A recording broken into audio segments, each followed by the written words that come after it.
penambahan jumlah kementerian ini dalam rangka untuk mengakomodir, ya kan, relawan atau partai-partai pengusung atau kelompok-kelompok lainnya seperti itu.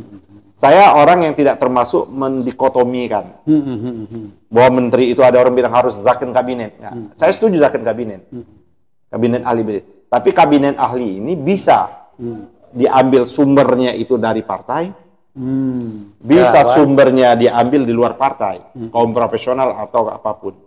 Jadi jangan mendikotomikan kalau dari partai seolah-olah tidak ahli. Tidak ahli. Kalau dari luar partai seolah-olah ahli. Itu jangan. Dari partai boleh, tapi memang harus memenuhi kriteria sebagai seorang menteri.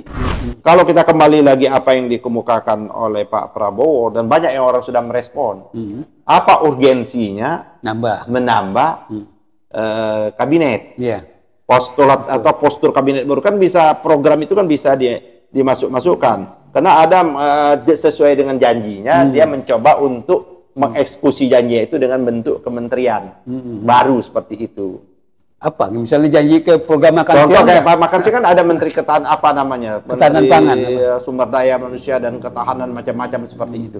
Sebenarnya itu kan bisa masukkan di dalam sub lebih programnya. Jadi ada dia di bawah kementerian apa? Menteri Sumber Daya Manusia kan masuk. Ada, subnya tentang gizi dan lain sebagainya. Atau di bawah Kementerian Kesehatan.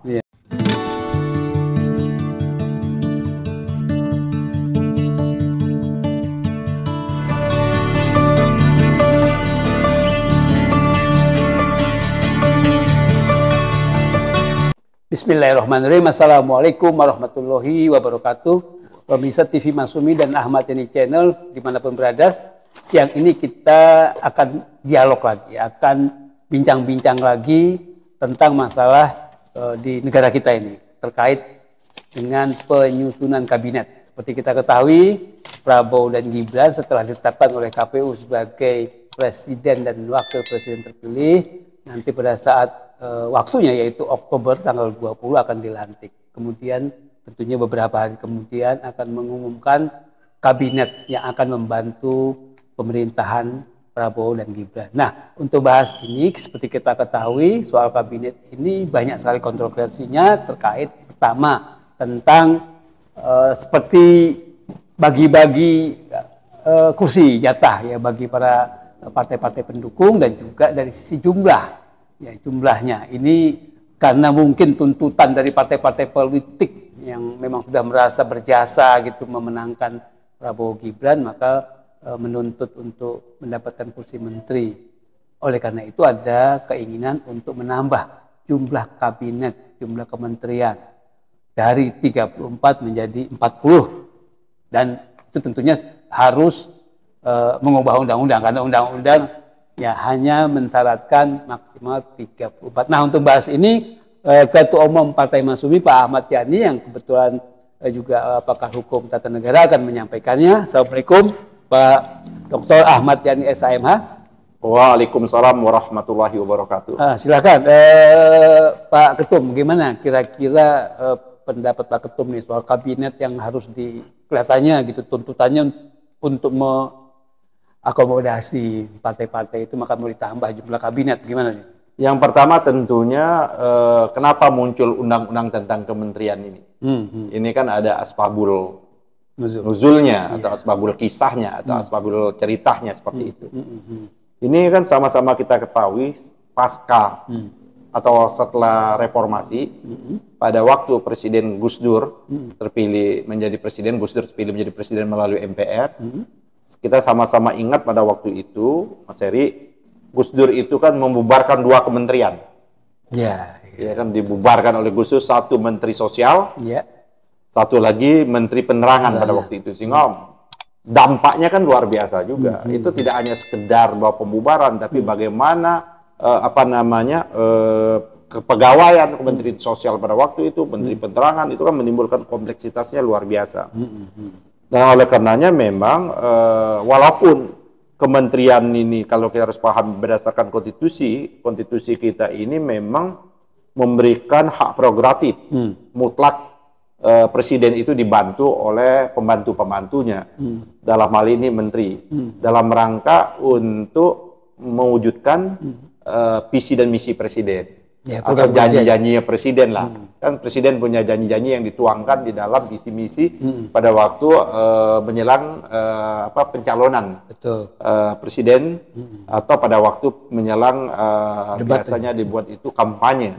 Menjelang kampanye itu maka tim kampanye atau presiden, calon presiden, wakil presiden membuat visi dan misi di samping dia menyetorkan tim kampanyenya.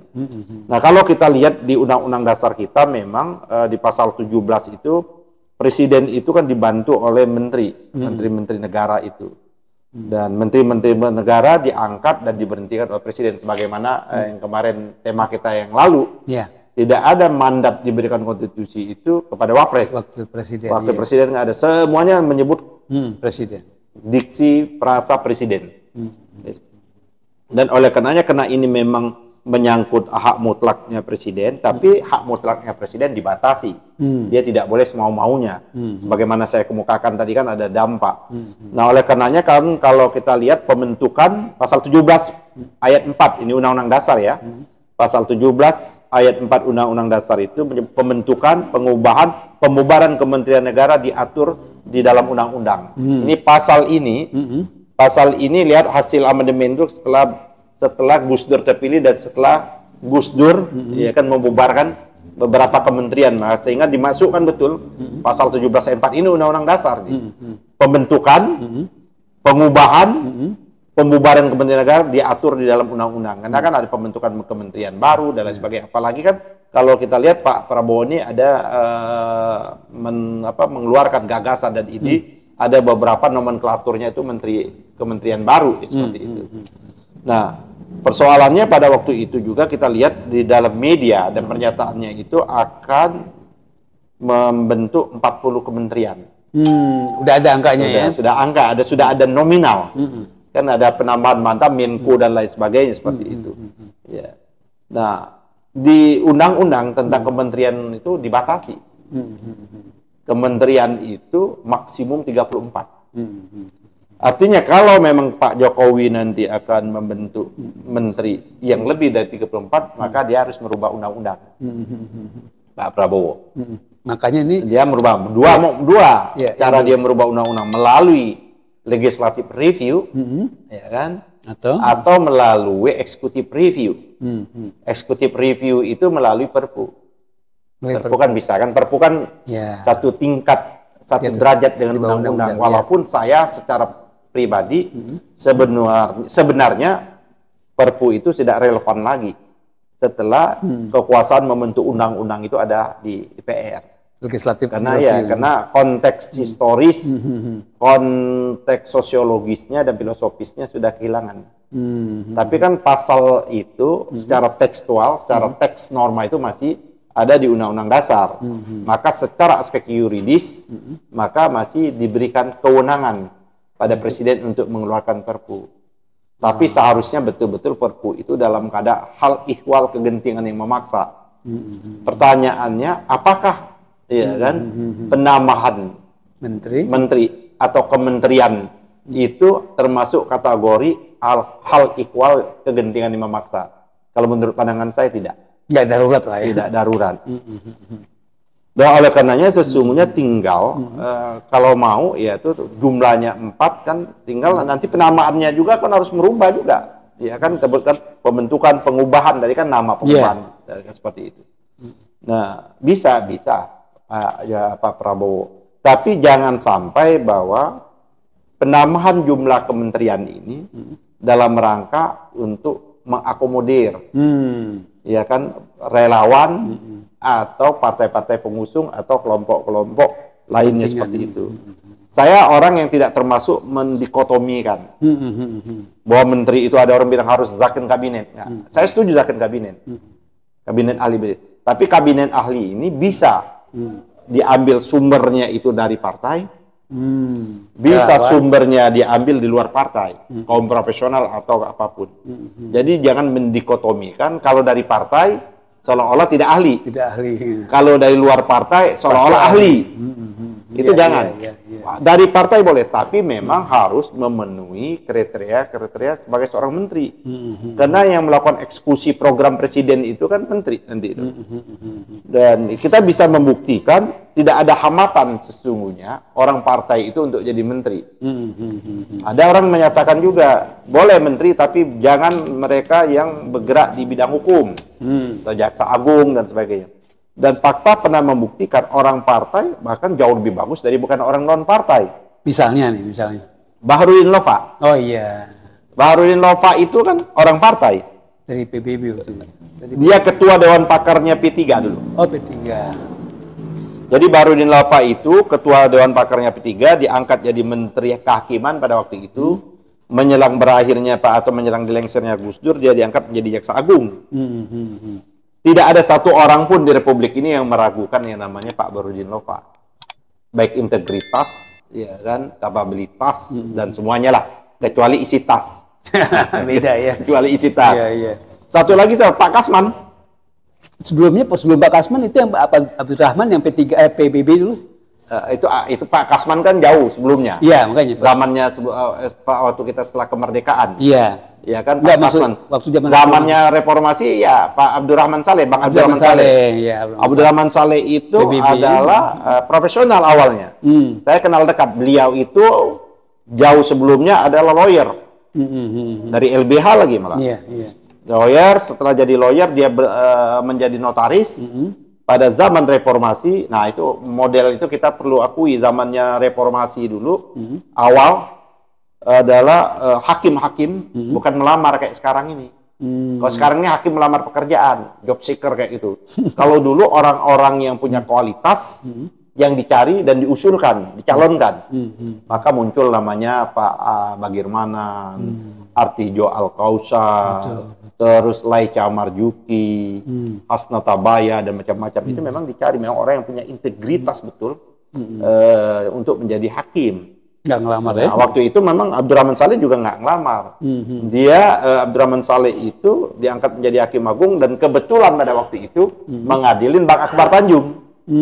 Salah satu hakim yang membuat dissenting opinion itu menghukum Bang Akbar Tanjung itu Abdurrahman Saleh. Nah itulah yang diusulkan pada waktu itu. Dia mewakili PBB pada waktu itu kan. Diusulkan oleh PBB dan jadilah dia jaksa agung. Dan bagus ya. Bagus. Jadi menurut saya jangan dikotomis, boleh saja. Betul. Ya kan tidak otomatis orang partai itu lebih jelek dari orang non partai.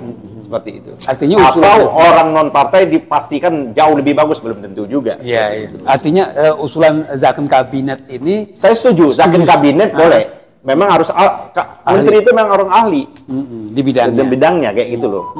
Kayak sekarang ini justru malah sebaliknya, banyak orang yang bukan bidangnya oleh Jokowi ini ditabrak menjadi menteri.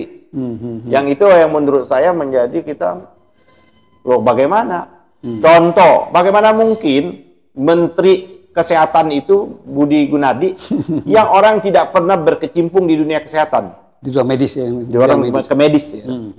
Terus Nabil Makarim, Menteri PDANK, Menteri Pendidikan juga yang nggak mengerti, makanya kacau balau seperti itu. Ya, nah, oleh karena itu menurut saya sumber resources itu buktinya kan orang di luar. Tapi kita lihat akan di sini. Jadi kalau kita kembali lagi apa yang dikemukakan oleh Pak Prabowo dan banyak yang orang sudah merespon, apa urgensinya menambah kabinet? Postulat atau postur kabinet baru kan bisa, program itu kan bisa dimasuk-masukkan karena ada sesuai dengan janjinya dia mencoba untuk mengeksekusi janjinya itu dengan bentuk kementerian baru seperti itu. Apa misalnya janji ke program makan siang? Kayak makan siang kan ada menteri ketahanan apa namanya, ketahanan pangan, sumber daya manusia dan ketahanan macam-macam seperti itu. Sebenarnya itu kan bisa masukkan di dalam sub. Lebih programnya, jadi ada dia di bawah kementerian apa, Menteri Sumber Daya Manusia kan masuk ada, subnya tentang gizi dan lain sebagainya, atau di bawah Kementerian Kesehatan, atau di bawah Kementerian Sosial dan sebagainya, seperti bisa itu aja gitu. Kalau JK kan usulnya memang sesuai dengan program yang mau dibentuk, yang betul dianggap perlu.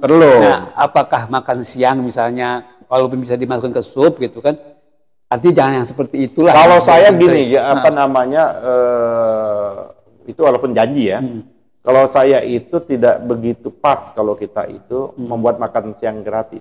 Itu dia. Itu banyak sekali kendala-kendala teknisnya.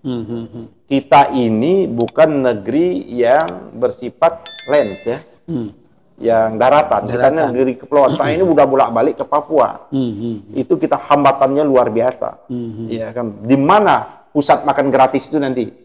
Mau diletakkan di provinsi kah, di kabupaten kah, di kecamatan kah? Maksudnya mengelolanya ya? Mengelolanya itu teknis pengelolaannya begitu. Terus siapa yang akan memasaknya? Nah ini problem lagi. Kenapa tidak? Ya kan dalam bentuk yang namanya non natural kan? Diberikan saja yang namanya susu. Kayak susu, diberikan boleh, kalau susu masih boleh. Susu masih kan gampang ya, kayak gitu susu bubuk. Tapi diberikan saja uang atau harga kan beli khusus untuk keluarga yang punya anak sekolah kan bisa didata itu. Betul. Asal kita punya apa namanya data kita ya, big data kita punya khusus untuk itu diberikan kemudahan, harganya murah, disubsidi. Harga susu disubsidi, harga daging disubsidi, dan lain sebagainya seperti itu. Jadi lebih ternyata variatif, ya kan? Belum tentu juga makan itu bisa sama kesukaan. Iya. Jadi itu problem teknisnya lebih berat menurut saya. Nah kembali lagi kepada kita dalam rangka apa namanya penambahan ini, menurut saya pokok persoalan kita itu tidak adanya apa namanya koordinasi yang pas antara satu kementerian dengan kementerian. Komunikasi juga kadang-kadang enggak juga. Yang sekarang ini ya, koordinasi komunikasi itu kan parah. Ya, seperti yang terjadi itu. Seharusnya tidak tumpang tindih. Seharusnya seperti itu. Tapi kan faktanya hari ini kan tumpang tindih apa yang dikerjakan kementerian ini dan kementerian lain kan nggak nyambung. Seperti itu. Itu kan seknek atau sekber apa? Itulah yang harusnya tugasnya Mensekap, Menteri Sekretaris Kabinet yang mengharmonisasi, yang mengkoordinasi lah ya tugasnya itu seperti itu. Nah jadi kembali lagi ke ini, menurut saya kalau memang Pak Prabowo mau mengeksekusi program atau janjinya melalui program-program kerjanya, boleh aja itu haknya dia kan. Tapi dia pertama kalau mau ya kan melebihi jumlah kabinet yang sudah dibatasi 34, dia harus rubah undang-undang. Jangan dibiasakan mendabrak undang-undang. Kayak rejimnya Jokowi ini bukan hanya mendabrak undang-undang dasar pun dia tabrak-tabrak. Seperti itu. Jadi taatlah kita beraturan itu, berbangsa dan bernegara ini harus taat. Taat aturan, taat konstitusi dan taat undang-undang. Ya, 34 kalau mau dirubah boleh dirubah. Ya kan? Tapi kan dia tanggal 20 Pak Presiden itu dilantik jadi presiden, kan sehari atau sorenya langsung dia mengumumkan kabinetnya kan, kabinetnya. Nah, terus kapan dia mau merubah undang-undang? Kan dia merubah undang-undang, dia membuat perpu itu kan. Dia membuat perpu itu harus setelah dia menjabat presiden. Sekarang nggak bisa ya. Jadi kalau bisa dia bisa juga. Setelah dia dilantik pagi, ya kan dia keluarkan siang hari perpunya itu. Perpu, ya kan sore hari dia baru umumkan. Bisa juga. Seperti itu bisa juga itu. Enggak, kalau inisiatif tadi yang legislatif harus melalui legislative review. Review maksudnya tuh dari sekarang bisa kan tuh DPR misalnya. Nah, kalau mau sekarang boleh. Nah, DPR sekarang dia rubah. Walaupun dia tidak masuk dalam prolegnas, tapi bisa tembus. Tapi agak susah karena dia bukan keputusan Mahkamah Konstitusi, bukan akibat perjanjian kan adanya namanya program legislasi nasional itu kumulatif terbuka. Boleh saja rancangan undang-undang itu diajukan baik itu DPR maupun Presiden tanpa terdaftar di program legislasi nasional. Tapi syaratnya yang sudah ditentukan. Artinya memang bisa saja usul, itu kan teknis saja ya. Usul dari sebelum pelantikan ini menambah, boleh dilakukan karena dia dilantik Oktober, betul Pak Eri, boleh dilakukan. Bisa ya? Bisa. Iya. Menariknya lagi kalau misalnya kita bicara penambahan kabinet ini. Sekarang ini siapa sih kira-kira kalau pasti partai ya? Partai mana sih yang mendesak-desak tambah partai ini? Ini pasti yang mendesak-desak nama partai. Kalau saya satu, ini bukan dalam bentuk jumlah, belum bentuk jumlah dulu nih. Dalam bentuk nomenklaturnya, nama kementerian itu.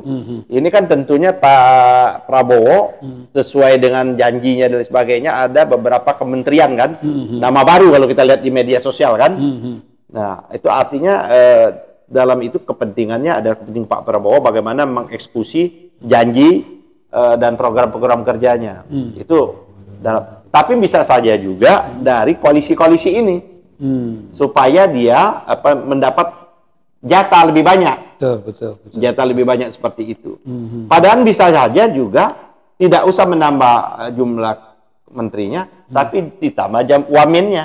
Wamen kan tidak ada dibatasi. Bisa 2, bisa 3 wamen kan. Wamennya saja yang ditambah. Kelihatannya seperti partai-partai koalisi PBB, PSI, Gelora. Kan gini, kalau partai istilahnya yang kelas A. Ya. Kita anggap saja nih. Dan harus tahu diri juga kan.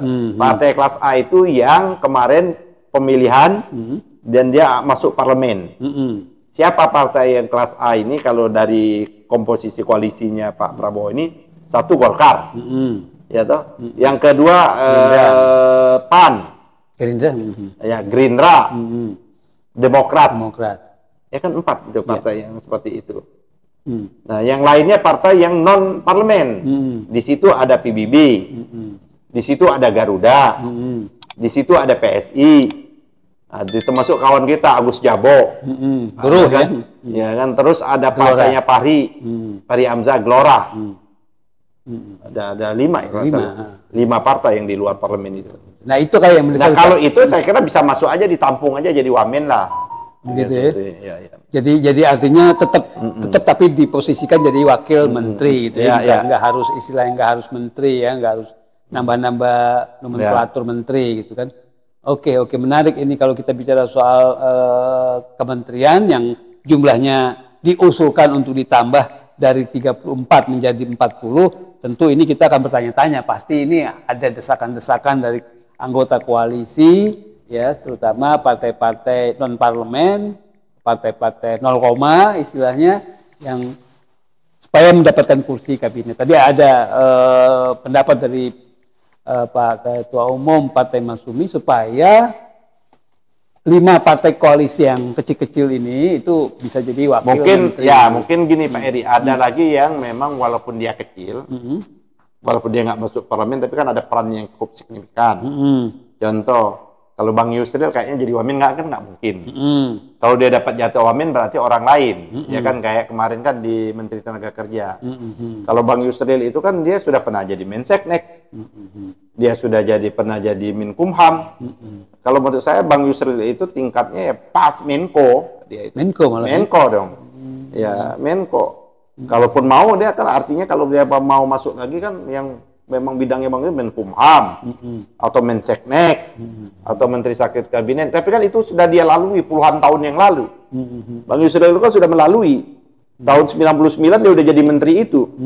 Masa sekarang masih mau menteri itu? Nah, jadi memang paling pas memang Menko. Menko. Menurut saya Bang Yusril itu pas Menko. Walaupun PBB tidak masuk parlemen, tapi kan kapasitasnya kan pas. Lihat individunya ya. Figurnya harus lihat juga. Walaupun dia tidak ketua umum partai, karena dia sebagai ketua timnya, ini anggapnya ketua tim hukumnya Pak Prabowo, memang Bang Yusril layak menurut saya jadi Menko lah. Menko Polhukam gitu. Ya kan dia layak lah, karena memang nggak ada orang yang meragukan lah ya. Nah, tapi kalau dia dapat PBB ternyata dapat porsinya wamen, mungkin bukan Bang Yusril. Kayak kemarin kan juga ada kan nggak akan mau lah Bang Yusril, saya yakin lagi gitu. Yang lain-lain kalau kayak Fahri wamen masih lah, ya kan. Walaupun mungkin Fahri ngebetnya jadi menteri dong dia kan. Anies matanya? Ya antara itulah, antara Fahri sama Anies Mater kawannya kan. Gelora kayaknya nggak akan mungkin lebih dari 1 lah dapat jatah kan. Gelora PSI. PSI kan sudah dapat jatah dia wakil presiden. Oh iya. Ya, wakil presiden dong. Golkarnya ini yang minta banyak ini. Banyak. Tapi kan kita tahu memang Golkar ada tokoh-tokohnya, menurut saya memang dan ahli-ahli juga. Ahli memang layak lah Golkar ya kan.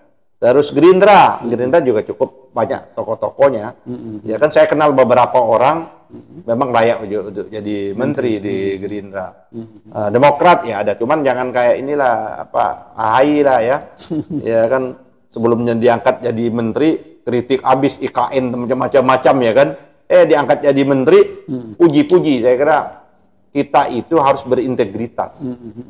Orang itu berintegritas. Waktu Demokrat mau dia ambil alih Muldoko teriak-teriak kan, kita malah kita juga kan memberikan dukungan juga kan. Maka kawan-kawan cap jempol darah. Ya biasa-biasalah, jangan berlebihan mendukungnya gitu loh. Pak SBY juga buat buku kan. Buat buku. Ya, mana bukunya Pak SBY itu? Apa sudah ditarik dari peredaran? Apa judulnya bukunya Pak SBY? Cawi-cawi presiden kan? Tapi kena kecewa tidak diangkat oleh Anies ya. Dengan terlepas apapun persoalan tidak dia jadikan Anies wapres, jadi belok terus berubah kan, Pak? Masa ada masalah kasus, ada persoalan itu kasus ya. Terus meninggalkan prinsip. Kan prinsip dong, kalau dia tidak setuju IKN, tidak setuju ini kan itu masalah prinsip. Iya kan, hal prinsip kok prinsip bisa berubah karena kedudukan. Itu kan bukan pendidikan politik yang cukup baik. Jadi tapi itu ya urusan mereka lah, itu kan bukan urusan kita. Jadi kembali lagi gimana Pak Ir yang masalah kementerian ini? Jadi itu tadi yang saya mau tanyakan juga termasuk siapa namanya Ganjar kan juga mengkritik ya. Kalau Ganjar jelas dia sudah mengambil sikap ya. Saya hargai Ganjar ya.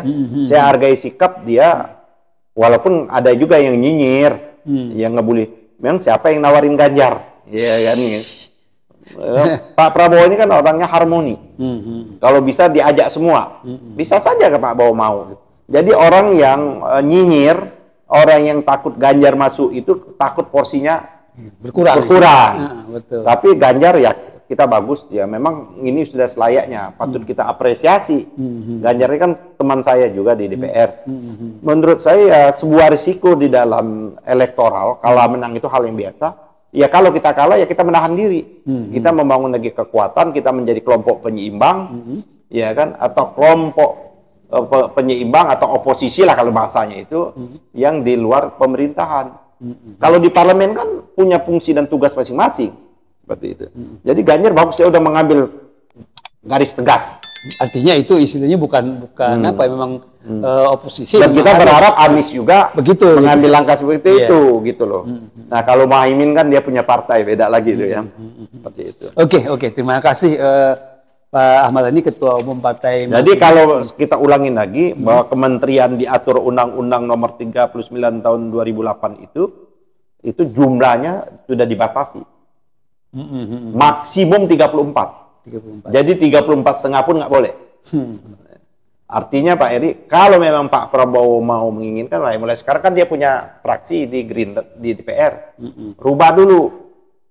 Ya, tapi jangan ngerubah, jangan pakai paman dong, jangan pakai tangan paman lagi. Masa paman Usman lagi digunakan dalam hal kan? Paman Usman atau Pak Di Hartoyo, jangan lagi dong. Ya. Pak Di Hartoyo. Ya, kita sudahlah, demokrasi kita jangan ditabrak lah undang-undang konstitusi kita seperti itu. Jadi menurut saya kayak Pak Prabowo silahkan saja melaksanakannya, ya kan, dan kita siap untuk menjadi oposisi. Ya kan, walaupun memang kita nggak di parlemen, tapi kita akan siap untuk di luar parlemen untuk meneriakkan hal-hal yang dianggap kita tidak sesuai dengan kepentingan rakyat, hal-hal yang tidak sesuai dengan konstitusi dan undang-undang, dan tidak ada hal yang melarang kita untuk seperti itu. Itu hak kita untuk menyatakan tidak berpendapat, tidak bersepakat seperti itu. Artinya oposisi juga terhormat, Pak. Oposisi itu kan bagian juga terhormat, dan saya setuju itu kawan-kawan kemarin itu bisa menjadi penyeimbang. Pengontrol seperti itu, agar orang punya pilihan-pilihan seperti itu. Oke. Terima kasih Pak Ketua Umum Partai Masyumi, Pak Ahmad Dhani. Pemirsa Masyumi TV, kita berharap sekali acara kita terus yang disaksikan banyak orang, karena tentunya juga bermanfaat. Kita berharap untuk like, subscribe, dan share serta komen acara kita ini. Terima kasih. Billahi taufik wal hidayah. Wassalamualaikum warahmatullahi wabarakatuh. Waalaikumsalam warahmatullahi wabarakatuh.